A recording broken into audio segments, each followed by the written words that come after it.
어느 대학교 간호학과에서 이 마지막 수업을 하고 시험을 이제 기말고사 시험을 치르게 되는데, 시험을 치르다가 학생들이 여기저기서 키득키득 하는 그 웃는 소리가 이렇게 들렸어요. 이유가 뭐냐면은 그 시험지 맨 마지막에 이 엉뚱한 문제가 하나 출제되어 있었습니다. 그것은 이 강의실을 청소하는 사람의 이름이 무엇입니까? 라는 질문이었어요. 학생들은 대부분 그 학교에서 다리를 절며 청소하는 여성을 본 적이 있었습니다. 그러나 아무도 그의 이름에는 관심을 갖지를 않았습니다. 한 학생이 손을 들고 그 마지막 문제에 점수가 포함되느냐고 물었어요. 그러니까 교수님이 당연히 포함된다라고 하시면서 이렇게 덧붙였습니다. 간호사의 그 직업이라는 것은 사실은 아프고 힘든 사람들을 돌보는 일입니다. 하지만 그들은 고통 속에서 자신의 소중한 삶을 살아가는 사람들입니다. 아무리 병을 가지고 있다 할지라도 자신에게 주어진 삶을 소중히 여기고 살아가는 사람들입니다. 여러분이 그들을 위해서 살짝 미소만 지어줘도 그 사람들은 삶에 굉장히 힘을 얻고 살아갈 수가 있습니다. 여러분, 그들은 여러분들의 관심과 돌봄을 받을 만한 가치가 있는 사람들입니다. 한 사람의 가치, 존재와 가치를 소중히 여기는 것, 그것이 상대가 어떤 아픔을 가지고 있든 어떤 삶의 모습으로 살아가든 간호학과에서 공부하는 학생에게는 그것이 근본적 태도입니다. 라는 그런 설명을 붙였어요. 이 불편한 몸을 이끌고 청소하는 그 여성에게 그 이후로 이 관심을 갖게 되었다라고 합니다. 저는 이 글을 읽으면서 뭔 생각을 했냐면요, 신학교 다닐 때 그 언더우드 손자 이 원요한 교수님이 계셨어요.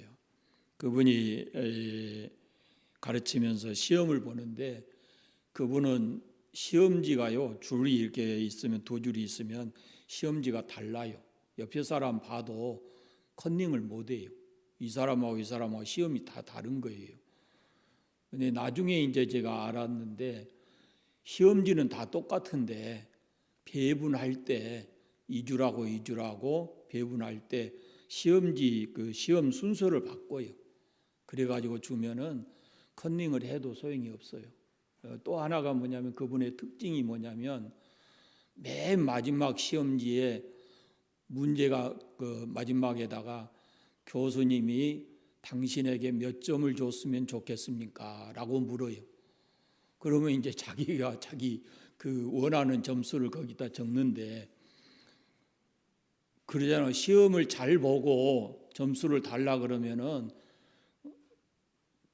그 점수대로 주시겠잖아요. 그런데 엉뚱하게 시험을 잘 못 본 사람이 80점, 90점을 요구하면은 이놈아 공부 좀 더 잘해라 그러고 나중에 써서 돌려보내요. 그 미국 사람들이 공부 가르치는 방법도 그러지만 시험 치르고 그 채점하는 방법도 우리 한국 사람하고 다르다, 이런 것을 많이 생각했습니다. 여러분, 우리가 살면서 소중한 존재와 가치를 잊지 않고 기억하는 것은, 이것은 우리 삶에 대단히 큰 긍정적 영향을 줍니다. 기억이라는 것은 아주 소중한 가치이고 능력입니다. 좋은 기억을 되찾는 일은 마치 숨겨진 보물을 찾는 것과 같은 그런 일이죠. 소중한 무엇인가를 기억하는 것은 과거를 끌고 와서 새롭게 해석을 하고, 그리고 앞으로 나아갈 방향을 결정하는 아주 중요한 일이 되는 겁니다.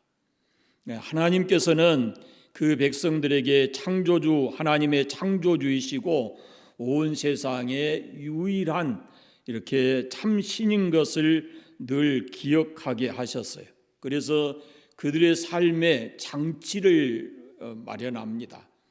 1년을 살아가면서 이러이러한 절기는 꼭 지켜야 된다. 그것은 하나님의 백성으로서 세상을 살아갈 때 적어도 꼭 지켜야 될, 잊지 말고 기억하고 지켜야 될 그런 장치였어요. 그 중에 하나가 오늘 본문입니다.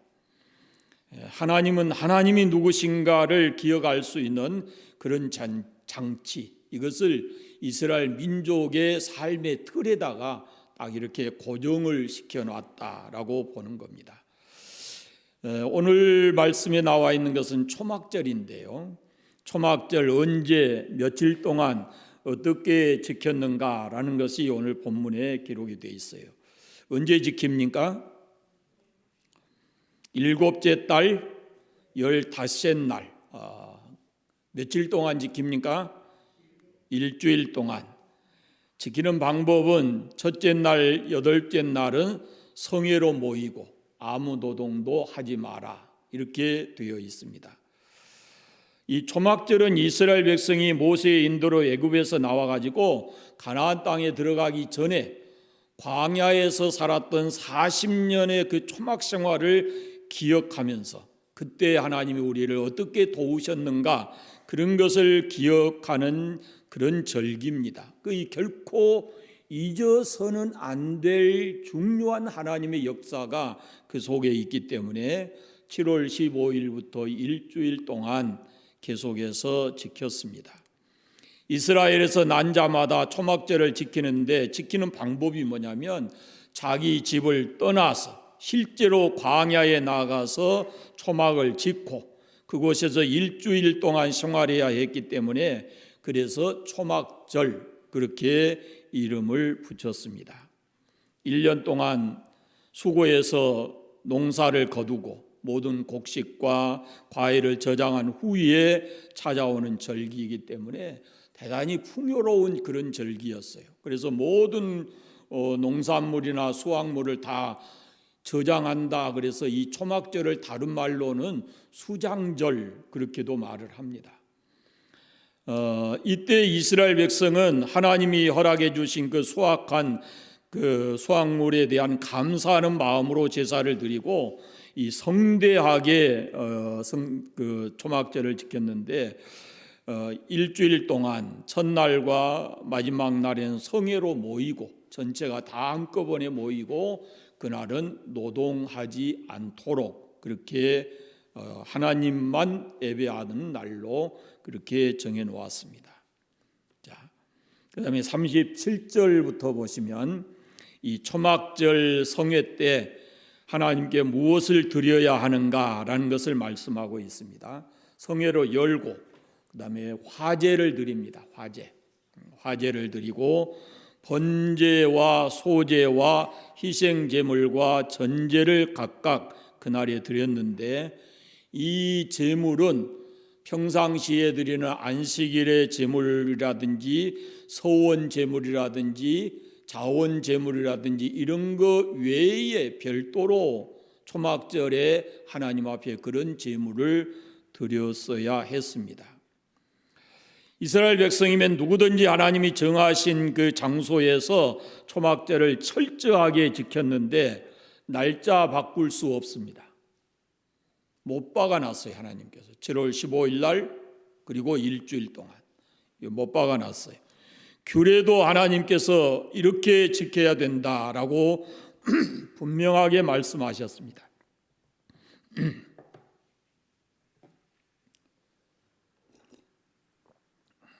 일주일 동안 지켜야 되는데 소제와 번제와 소제를 드립니다.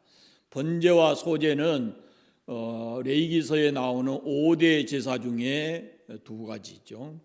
그 다음에 또 전제와 화제를 드리라 그랬어요. 전제와 화제, 이것은 제사 드리는 방법입니다. 제사 드리는 방법인데 화제와 전제가 함께 언급이 되는 이유가 있어요. 그것은 전제가 독자적으로 드릴 수가 없고 전제를 드릴 때는 화제로 이렇게 함께 드려야 된다 하는 제사의 방법이 그렇게 되어 있습니다. 그러니까 평상시에 이스라엘 백성이 안식일마다 번제와 소제를 드려야 했습니다.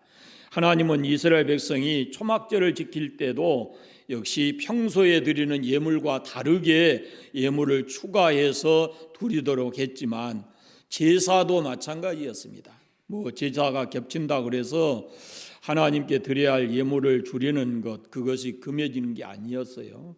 그러니까 하나님의 것은 하나님께 돌려드려야 된다라고 이 명확하게 딱 규칙을 정해 놓았다라는 겁니다. 날짜 바꿀 수 없고 기간 바꿀 수 없고 그때 드리는 제물은 첫날에 이런 거 이렇게 하고 명확하게 그 규례를 정해 놓았었습니다. 그 다음에 40절 이후에 보시면 하나님이 이스라엘 백성에게 어떤 모습으로 초막절을 지키라 하셨는가, 그리고 왜 그렇게 지키라고 하셨는가라는 것이 나와 있어요.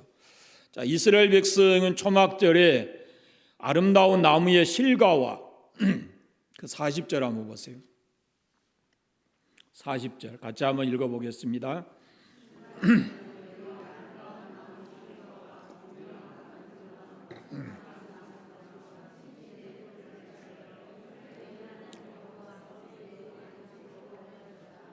아멘. 초막절 기간은 이스라엘 절기상 추수에 이어서 이 추수, 밀추수라든지 모든 것이 맞춰지는 시기예요. 그러니까 초막절 기간은 우리나라로 보면은 추수감사절과 같은 절기예요. 추수절 그런 거 다 끝나고 추석, 세상으로 말하면 추석이고 교회로 말하면 추수감사주일처럼 가장 풍성할 때에 하나님 앞에 추수한 농작물을 창고에 저장해 놓고 그리고 하나님께 감사의 절기를 지킵니다. 거기에 보세요. 두 가지 나무가 기록이 되어 있어요. 40절에 두 종류의 나무, 아름다운 나무의 실과는 실과고 종려나무 가지, 그 다음에 신의 버들가지, 버들을 취해라 그랬죠. 이 두 가지가 있어요. 종려나무는 이 아열대 지방에서 흔히 자라는 그런 상록수인데 이것은 성경의 종려나무를 상징할 때 뭘 상징하냐면은 평화를 상징해요. 평화. 그래서 여러분 예수님이 입성하실 때 예루살렘에 입성하실 때 뭔 나무 흔들러요? 종려나무 가지 흔들잖아요. 그것은 평화의 왕이다라는 의미를 가지고 있어요. 그 다음에 또 하나가 버들, 신의 버들인데 이것은 시냇가에 심겨진 버들나무를 가리키는 거예요. 이게 시냇가에 뿌린 그 나무인데 이게 물가에 자라는 나무가 이 풍성한 샘의 근원에서 뿌리를 내리긴 그런 것을 가리키는 거거든요. 가만히 이 두 가지를 생각해 보세요. 광야 40년 사는 동안에 이스라엘 민족에게 가장 중요한 게 뭐였겠어요? 가장 중요한 게 첫째가 평화예요. 그들에게는 전쟁이라는 무기가 없어요. 그리고 그들에게는 그들을 지킬 만한 자신들이 지킬 만한 힘이 없어요. 그런데 광야에 있어요 지금. 그러니까 하나님께서 그들을 지켜주지 않으면 그들은 평화를 누릴 수가 없는 거예요. 그래서 그들에게 가장 중요한 것이 평화였는데 하나님께서 이 광야 아래 사는 동안 우리를 지켜주시고 평화롭게 해주셨다라는 의미가 그 속에 있어요. 또 하나가 뭐겠어요? 하나님과의 관계예요. 관계. 생명의 근원이 되신 하나님과의 관계. 그 끊임없이 광야에서 그들이 하나님을 향해서 원망하고 불평할 때마다 하나님께서 그들에게 그 근원의 문제를 해결해 주시고 하나님과 관계를 끊임없이 이어가도록, 거기에서 하나님과의 관계를 끊어내려고 했던 사람들은 어떤 방법으로든지 그 광야에서 다 죽었어요. 땅이 갈라져서 죽기도 하고 불에 타 죽기도 하고 별 그런 재앙도 있었죠. 그러니까 생명의 샘의 근원이신 하나님, 우리 영적 문제의 근원 하나님의 관계에 떠나서는 우리가 이 풍성함을 누릴 수가 없었다라는 겁니다. 그들이 지금 이제 가나안 땅에 들어와서 농사지어서 거기에 곡식을 거두고 그 곡간에 채워놓고 그렇게 했지만은 광야에 있는 동안에는 그들이 매일매일 먹을 것을 거두어야 했어요. 그러니까 하나님이 없으면 그들은 생명조차도 부지하기가 힘든 상황이었죠. 그래서 광야에 있는 동안에 이 두 가지가 굉장히 중요했는데 그 두 나무를 통해서 그것을 우리가 이해할 수가 있습니다. 자, 혹시 여러분은 여러분의 인생을 이렇게 지나오면서 내 인생이 가장 힘들고 어려웠던 광야와 같은 삶이 있다 이렇게 생각이 되시면 지금 이제 그걸 지내왔다고 보면은 그 광야와 같은 삶이 내게 어떤 유익을 줬는가라는 것을 한 번쯤은 더듬어 생각해 보셔야 합니다. 하나님께서 이스라엘 백성이 출애굽한 후에 가나안 땅에 들어가기 전에 광야를 거치게 하셨어요. 일주일이면 갈 수 있는 땅인데 40년을 돌아 가게 하셨거든요. 그런데 왜 그러셨을까라는 걸 생각해 보면 대부분의 학자들이 같은 견해를 가지고 있는데 이 사람들이 애굽에 내려가서 산 세월이 400년이 넘어요. 야곱 때부터 그 지금 출애굽한 세대까지 보면은 400년인데 대대로 이 사람들이 살면서 눈으로 보고 습득된 게 뭐냐면은 우상을 섬기는 거예요. 애굽이 우상의 땅이잖아요. 많은 신들이 있는 땅이에요. 그래서 이런 모든 것들 신을 섬겨왔던 우상을 섬겨왔던 그런 모든 삶의 잔재들 또 영적 잘못된 습관들 이런 것을 그 광야를 사는 동안에 하나님께서 하나님만 참된 신인 것을 알게 하고 그 하나님만 의지하게 하려고 하는 하나님의 특별한 섭리가 그 속에 있어요. 또 하나님께서는 그 광야 생활을 이스라엘 백성이 대대로 기억하기를 원하시고 1년에 일주일 한 번씩 꼭 광야로 다시 돌아가서 그 광야의 생활을 체험할 것을 명령하시거든요. 그러니까 이스라엘 역사에서 결코 지울 수 없는 그런 대대로 기억해야 될 그런 영적 의미를 가지고 있는 그런 것이 광야의 삶이었습니다. 그러니까 하나님께서는 광야 40년이 그 현재 그때 살았던 사람들에게는 과거의 잘못된 신에 대한 습관이라든지 그들의 생각이라든지 이런 걸 교정시키는 그런 기간이었고 이제 그 광야에서 가나안 땅에 들어와서 사는 후대 사람들에게는 그때 광야가 이스라엘 민족에게 너희 선조들에게 어떤 의미가 있었는가를 친히 경험하게 하는 그런 내용이었어요. 그러니까 하나님의 세심한 돌보심과 그리고 보호하심을 경험했던 그 광야 거기에서 하나님의 사람으로 바꿔져 가고 하나님의 사람으로 훈련되어져 가는 그런 장소가 광야였다라는 그런 말씀입니다. 그래서 여러분들의 그 신앙 이렇게 살아온 삶 속에서 이때 정말로 힘들었구나 광야였구나 이렇게 생각이 된다면 그것을 신앙 안에서 다시 재해석하는 것이 필요합니다.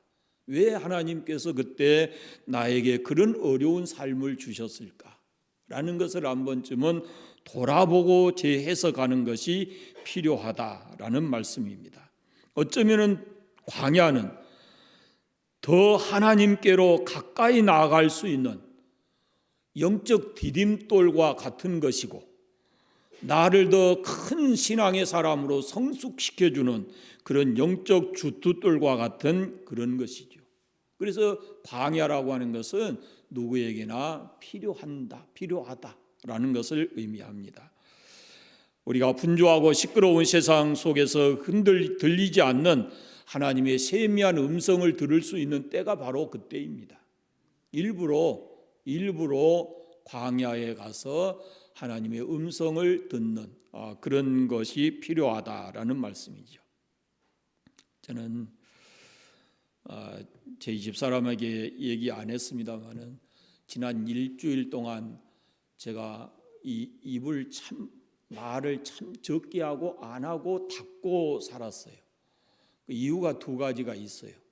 낮에 말씀드린 그 말을 좀 침묵하면서 절제하면서 하나님과의 관계를 이렇게 이해해야 되겠다라는 것이고, 또 하나는 이 본문을 생각하면서 하는 것이 세상과 좀 이렇게 단절되어 있는 상태로 스스로 하나님의 음성에 좀 귀를 기울여야 되겠다라는 그런 생각 때문이었습니다. 제가 이런 얘기를 집사람에게 안 하고 그냥 말 안 하고 있으니까 답답했을 거예요. 답답하고 이제 좀 힘들었을지 모르죠. 저도 마찬가지예요, 그것은. 그러나 하나님과의 관계를 위해서 일부러 이렇게 조금 말도 적게 하고 거기에 초점을 맞추고 일주일을 살았었습니다. 한 번쯤 우리가 스스로 하나님과의 관계 속에서 그런 영적 광야, 친히 이것을 경험할 필요가 있다라는 그런 말씀입니다. 지금이야, 여러분, 지금이야 우리가 뭐 일부라도 캠핑 나가고 그러잖아요. 그러나 이 추운 혹독한 겨울에도 요즘엔 텐트 하나 가지면 뭐 완벽하게 살아갈 수가 있거든요. 텐트가 너무 좋고 뭐 높은 고지대에 가서도 전혀 뭐 추위 문제 걱정 안 하고 살아갈 수 있는 그런 장치가 다 돼 있죠. 그래서 우리는 굳이 그런 것은 필요하지 않겠지만 우리가 처해 있는 어떤 장소에서든지 하나님과의 관계를 위해서 조금 세상과 멀어질 필요도 있고 사람과의 관계도 좀 절제해 볼 필요도 있다라는 그런 생각이 들어요. 자, 또 하나는요, 어떤 기억은 하면 할수록 우리를 괴롭히는 것이 있어요. 또 하나는 어떤 기억은 기억하면 할수록 우리에게 힘을 가져다 주는 그런 기억이 있습니다. 사람에게는 기억하는 것과 망각, 잊어버리는 은혜가 다 있어요. 하나님께서 이걸 두 가지 다 우리에게 줬어요. 기억도 복이고 잃어버린 것도 복이에요. 죄송하지만 치매를 빼고는 충분히 잊어버려야 될 것을 망각할 수 있을 때 잊어버려야 될 것을 잊어버려야만 새롭게 출발할 수가 있는 거거든요. 많은 사람들이 잊어야 될 과거를 잊지 못하고 그 과거에 매여서 그 과거 때문에 현재도 미래도 같은 그 과거의 아픔 속에서 살아가는 그런 사람들이 있거든요. 그것이 뭐예요? 소위 말하면 요즘에 트라우마예요, 트라우마. 그게 치료돼야 되거든요. 치료돼야. 그렇지 않으면 평생 동안 잊지 못하고 그거 안에서 갇혀서 내 인생을 끌고 가는 거거든요. 그래서 트라우마가 생기면 그것을 꼭 치료하는 과정을 밟아야 돼요. 사단의 주 특기가 뭐냐면은 우리에게 그 과거의 나쁜 기억을 오래 갖도록 하는 거예요. 그래서 잊어버려야 될 그런 마땅한 것인데도 사탄은 우리에게 늘 그걸 떠올리게 하고 거기에 붙들려 있게 만드는 것이 사탄의 역할이에요. 얼마든지 새롭게 시작할 수 있는데 과거의 상처를 곱씹고 억울해하고 그러면서 현재와 미래의 새로운 삶을 놓쳐버리는 그런 것이 있어요. 하지 못했던 일, 마음 아팠던 일, 무시당했던 일, 억울한 일, 이런 것에 갇혀가지고 더 이상 새로운 삶에 도전을 하지 못하는 그런 안타까운 일이 있을 수 있습니다. 그러나 또 한편으로 반대로 생각해 보면 절대로 잊어서는 안 될 소중한 기억을 너무 쉽게 잊어버리는 거예요. 이건 잊어서는 안 될 일인데 그냥 너무 쉽게 잊어버리고 우리가 살아가는 겁니다. 신앙적으로 보면 특별히 우리가 예수 그리스도께서 피 흘려 우리를 구속하신, 그래서 죄 사함 받은 그 은혜, 그것이 얼마나 귀한지, 우리가 살아오는 1년 1년 이게 하루하루 채워져서 1년 1년이 되는데 때마다 일마다 우리의 모든 삶을 채우시고 지키시고 보호해 주시고 필요한 것들 주시는 그 하나님의 은혜, 얼마나 풍성하고 얼마나 귀한 것인데 우리가 그런 것들을 너무 쉽게 잊어버리고 산다 그 말이죠. 고난 중에서 우리를 인도해 주시고 보호해 주신 하나님, 그리고 지금까지도 동행해 주신 그 하나님의 은혜가 얼마나 큰 것인데 우리가 그것을 쉽게 잊어버리고 살아가는가. 사람을 알기 때문에 하나님께서는 이스라엘 민족도 그 엄청난 일을 겪었잖아요. 유월절이라고 하는 것을 딱 제정해 놓고 너희는 너희뿐만 아니라 너희 후손도 절대로 잊어서는 안 된다. 애굽에서 출애굽한 이 사건은. 그 다음에 오늘 말씀대로 이렇게 절기까지도 정해놓고, 초막절이라는 절기를 정해놓고 광야에 살았던 40년, 하나님이 너희들을 어떻게 보호하고 어떻게 너희들이 40년 동안 농사 짓지도 않았는데 먹고 살 수 있었는가, 이런 것들을 기억하도록 잊어서는 안 된다고 절기를 정해놓고 하나님께서 그것들을 주시는 겁니다.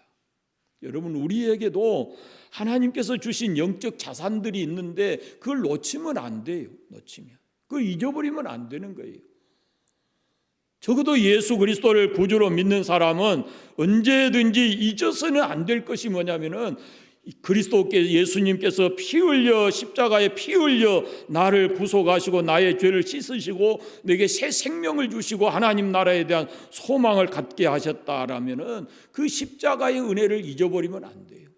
이거 잊어버리면 우리의 신앙도 헛것이고, 이거 잊어버리면 우리에게 주신 모든 사명도 감당하기가 힘들어요.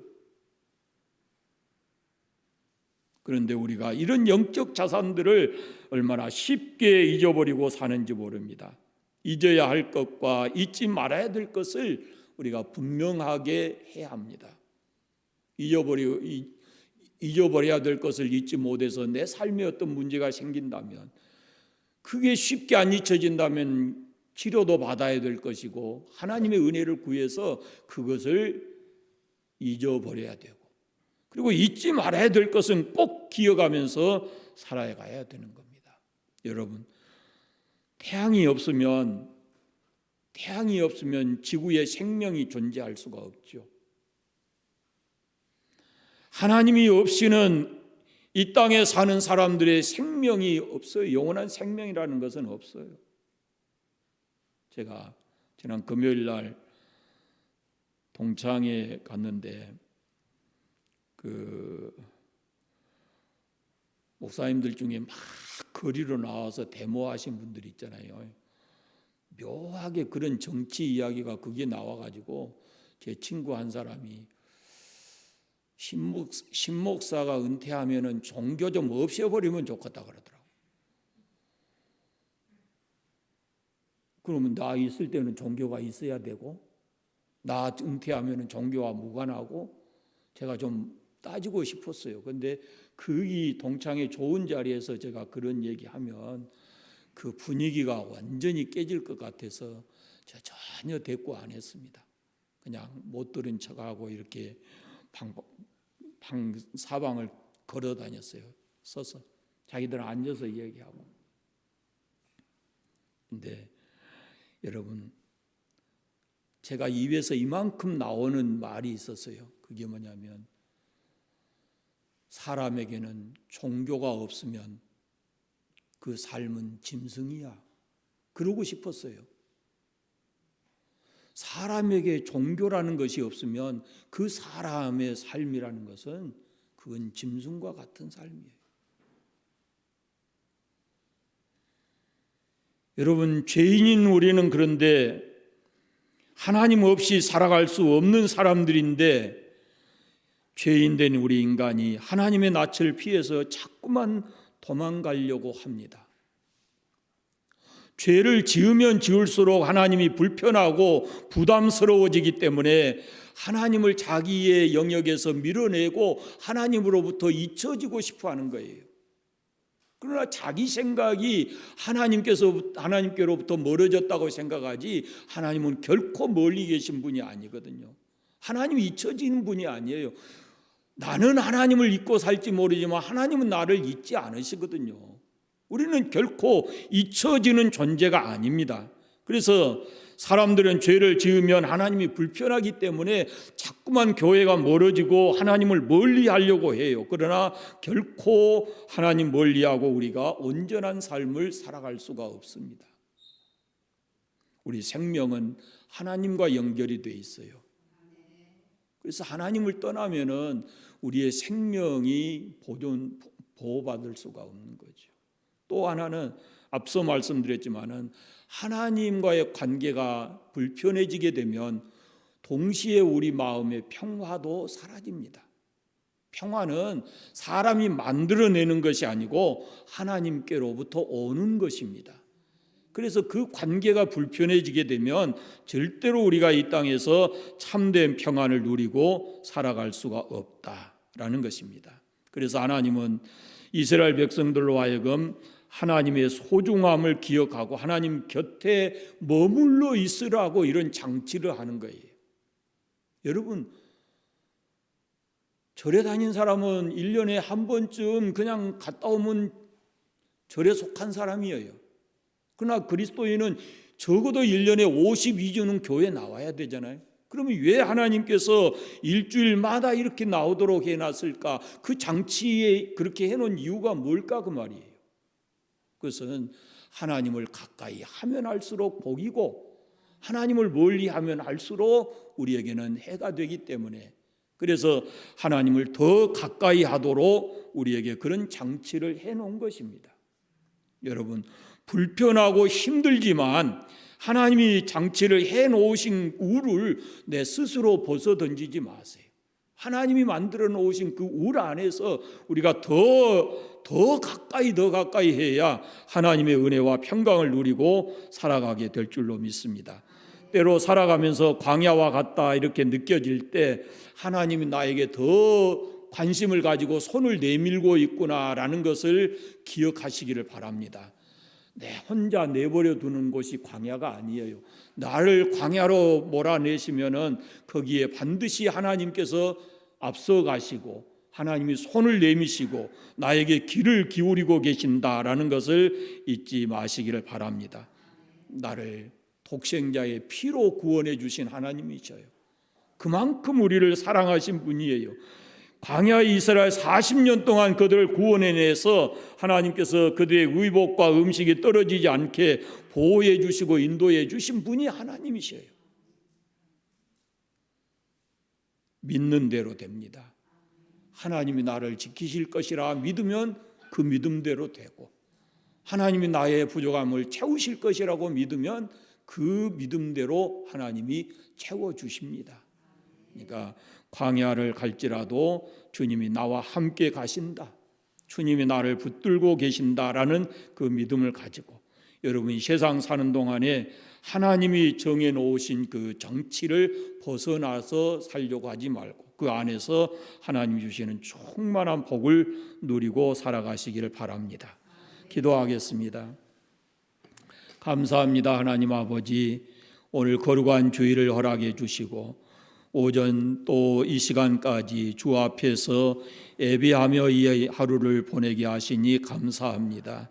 하나님 아버지, 이스라엘 민족에게 초막절을 지키게 하시고 결코 하나님께서 주신 은혜를 잊지 않게 하신 것처럼 우리도 이 땅에 사는 날 동안 우리를 죄와 사망에서 건져내 주시고 하나님의 사람 되게 하시고 영원한 생명을 주신 하나님의 그 크신 은혜와 사랑을 잊지 않게 해주시기를 원하옵고 기도합니다.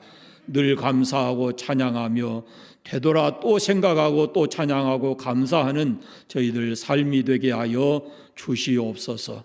광야와 같은 삶일지라도 낙심하지 않게 하시고 나를 구원하신 하나님께서 나와 함께 계시고 필요한 것들 언제라도 주신다는 믿음을 가지고 하나님 곁에 있게 해주시기를 원하옵고 기도합니다. 아버지, 우리가 잊어야 할 것과 잊지 말아야 될 것이 있는데 하나님, 우리가 잊어야 할 것 때문에 잘못 살고 있다면 잊을 수 있는 은혜를 허락해 주시기를 원합니다.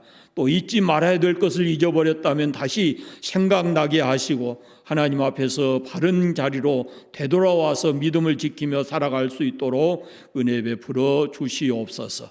이스라엘 민족에게 초막절을 통해서 더 큰 은혜를 주신 것처럼 우리에게 주신 모든 절기들을 통해서 하나님의 풍성한 은혜를 경험하고 살아가게 하여 주시옵소서. 이제 다시 삶의 현장에 갑니다. 전능하신 아버지, 우리를 붙들어 인도하여 주옵소서. 예수님의 이름으로 기도드립니다. 아멘.